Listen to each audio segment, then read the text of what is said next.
What's up, everyone? Welcome to Venture Tactics. My name is Tyler Kemp, and today we're going to be diving into the 6 major LinkedIn sales mistakes and how you can avoid them in the future.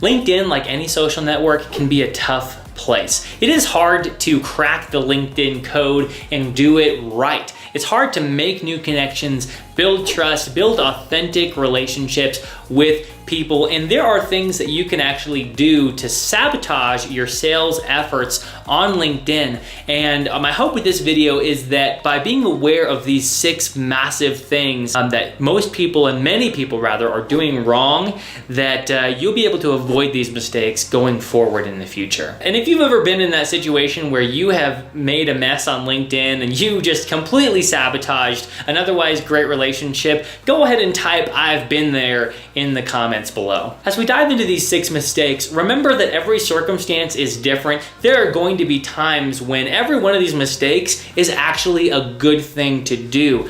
But I want us to be self-aware enough to recognize when something is going too far and when in fact something is detrimental to our sales progress. So with that, let's go ahead and dive into sales mistake number 1, which is having a salesy profile. If you've never come across an overly salesy profile on LinkedIn, it might just be a matter of time. These are the people who have sales messages in their banner. These are the people who are just pumping their profile full of absolute sales and in a way that is off-putting. Now, there is a way to promote your service correctly in your profile, and I do suggest having plenty of call to actions. However, the number one thing that you want to remember when creating your profile is actually creating a warm, welcoming feeling. People want to feel like you are a human. They don't want to feel like they're going to be sold immediately. The number one really big mistake here that people do is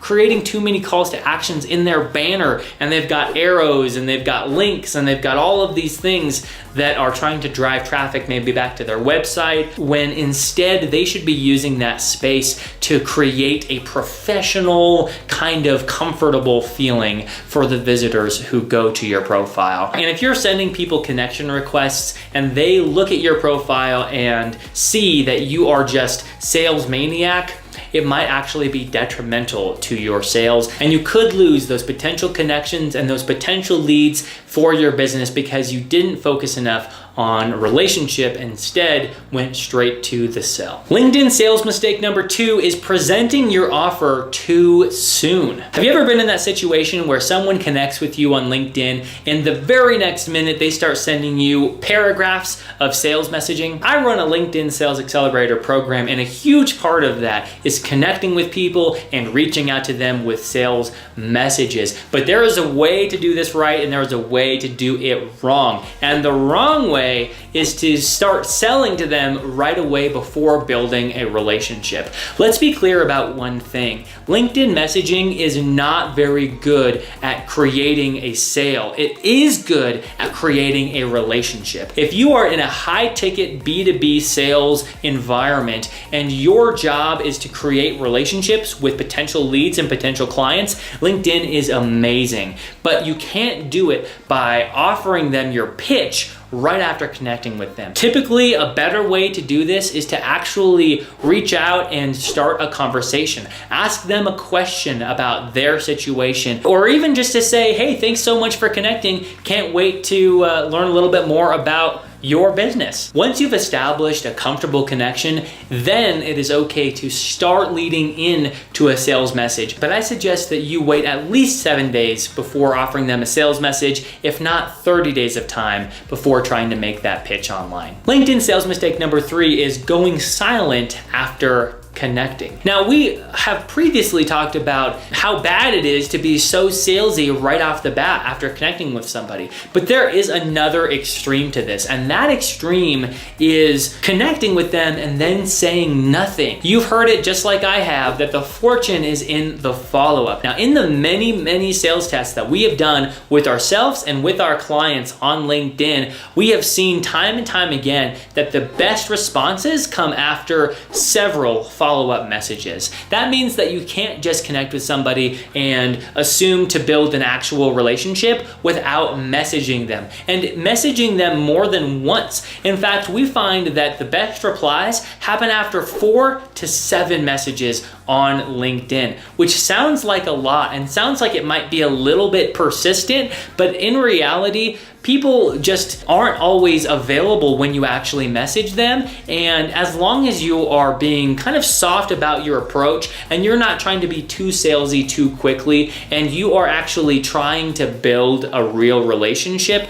through message, you're trying to start a conversation, you're asking questions, you're offering value, then best practice really is to send several messages, and at worst case, send one follow-up message, just thanking someone for connecting. The worst thing you could ever do is to connect with somebody and then they never hear from you again. LinkedIn sales mistake number 4 is creating too little original content. What do I mean by creating too little original content? Now, I know that creating content can be difficult, so if you would like to see our video on content hacking and how to take 30 minutes of your time and produce 30 days worth of content, go ahead and type content hacking in the comments below and I'll send you that video. If we're looking at the big picture on LinkedIn in a month's worth of time, you should be adding new connections to your LinkedIn audience every week if you're a B2B sales professional, if not every single day. For those who are in our LinkedIn Sales Accelerator program, we actually generate typically several new leads every single day on LinkedIn on our clients' behalf. And while you're actually doing this, people should be seeing content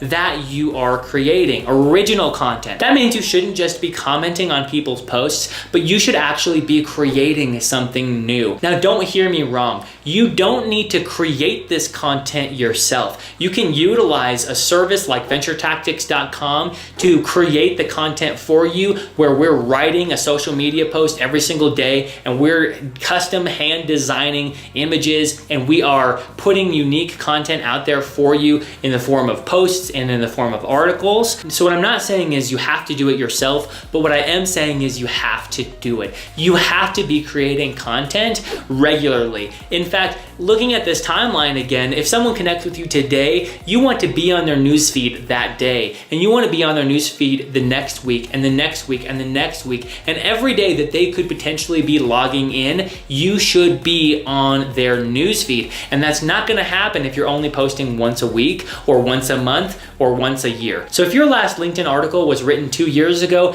consider outsourcing some of that to a team like ours, where we can create these articles on a weekly basis and post them on your LinkedIn account to create constant buzz and constant authority so that you are not being forgotten and are adding value every single day whenever that connection is on LinkedIn trying to sell and promote their business. LinkedIn sales mistake number 5 is micromanaging your brand. We all want to have a rock solid brand on LinkedIn. We want to make sure that if someone sees us, they look at us and feel like we are an authority in our niche. And sometimes the temptation is to micromanage content in order to only produce and only share content that's going to just blow the mind of your audience. But if there was one thing more important than perfection when it comes to creating content, it is momentum. Momentum beats perfection every day. And if there was a second thing more important than perfection in your content,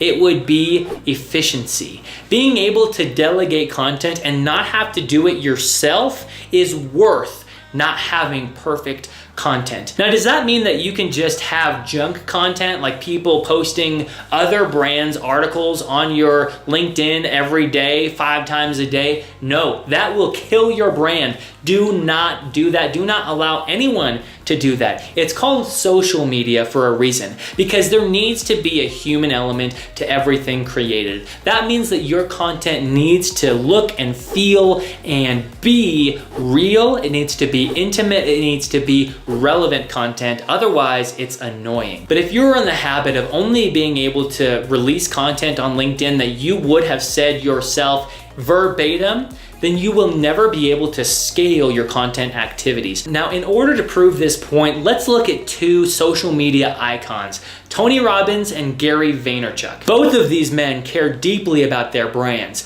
but neither of these men are actually posting the content on their own. Other people are taking things that they've said and they are replicating them and they are writing them down and posting them on social media. Gary Vaynerchuk, in fact, what he'll do is he has teams of people that just record his life and they record his days, and as he says things that are valuable, his team is in charge of finding these quotable things that he says and posting them online. Now, you and I can't afford a camera crew following us 24/7, but what we can do is give proper direction and proper guidelines to what we want to sound like. We can create videos, we can reference competitor content, and we can create proper guidelines on what it looks like to create great social posts and what it looks like to create bad social posts. And the worst case scenario that you could be in is caring so much about your brand that you become invisible because you have to do it all yourself. So if you find yourself micromanaging your brand, remember that momentum beats perfection, and that it's really important to create velocity in your business rather than saying exactly the perfect thing every single time, because you'll never be able to scale without outsourcing some of your content. All right, and finally, LinkedIn sales mistake number 6 is being too professional. Now, you might be saying right now, Tyler, LinkedIn is a professional network. How can you be too professional on LinkedIn? Let me remind you of something. People buy from those they know, like, and trust. And people want to purchase from other human beings. If you are not intimate, if you are not transparent, if you are not real on LinkedIn, then you are not going to be making sales to anybody. Too many big brands focus on the professionalism of LinkedIn. They lock down their content and have deep compliance departments to keep you from saying what you shouldn't say, because they don't want to have any legal issues due to your content. But whether you're working with a company that has a strict compliance department or not, let me remind you that your sales are up to you. You need to be doing what's working on LinkedIn if you want to actually get a deal. If you want to make money and move the needle at the end of the day in your business, you must be doing and executing the correct tactics, and that means posting content. If you are saying nothing, or if you're only saying your brand's content and you're only sharing the corporate mumbo jumbo that they've been sharing across thousands of people across your company, good luck standing out, because the last thing you want to be on social media is just like everyone else. So might I suggest to you that you be polarizing in some areas. Have an actual opinion and say something that is going to make somebody feel something. And that means that you are going to polarize people on both ends of the spectrum. You're going to be relevant to some people and you are going to be not relevant to others. Some people are going to resonate with your message and they're going to say, hell yes. And other people are not going to resonate with your message and they're going to ignore you or not follow you, or maybe even give you some hate mail. They might start commenting things on your social profile and giving you hate, but no one has become an influencer on social media without receiving a lot of hate, because you have to be polarizing and you have to have an opinion. And if you have an opinion, some people are going to disagree with you. So let's take this back. So how does this relate to being too professional on LinkedIn? What should you do instead? I'm going to suggest that instead of being perfect on LinkedIn, that you be human. Instead of just being professional, be transparent, be real. Offer transformation to the lives of your network and your community. If there is something that you feel passionate about, share it. If there is something that you want to teach somebody on LinkedIn to demonstrate credibility, talk about it. And that is how you can grow your business past the low 6-figure mark into 7 figures, by being transparent, by building a tribe, by offering transformation in your business on your social media, and making sure that people are building a relationship with the authentic self. That is how the top producers do it. That is how, if you are a top producer, you get to the next level of success. And that is how you do social media right. So these have been the 6 massive LinkedIn sales mistakes that most sales professionals are making and how to avoid them. I hope you found the content valuable. If you haven't had a chance yet, go ahead and like, subscribe, and I would love to hear what you think about these sales mistakes. If you agree, if you disagree, let's go ahead and discuss that in the comments below. Would love to hear your experience with these things, and even if you've been the culprit of some of these and kind of what you plan on doing going forward if you found this information valuable. And if you'd like to learn how our done-for-you LinkedIn service can help you grow your business and to discover if what we do on LinkedIn can actually work for you in your niche, let's schedule a time to call, connect with me on LinkedIn, send me a message, and we will book something on the calendar for 15 minutes where we'll dive deeply into your business and into your niche to figure out what it would take to become an influencer on LinkedIn. Thank you so much for watching this video. Go ahead and check us out at venturetactics.com, and I'll see you in the next video.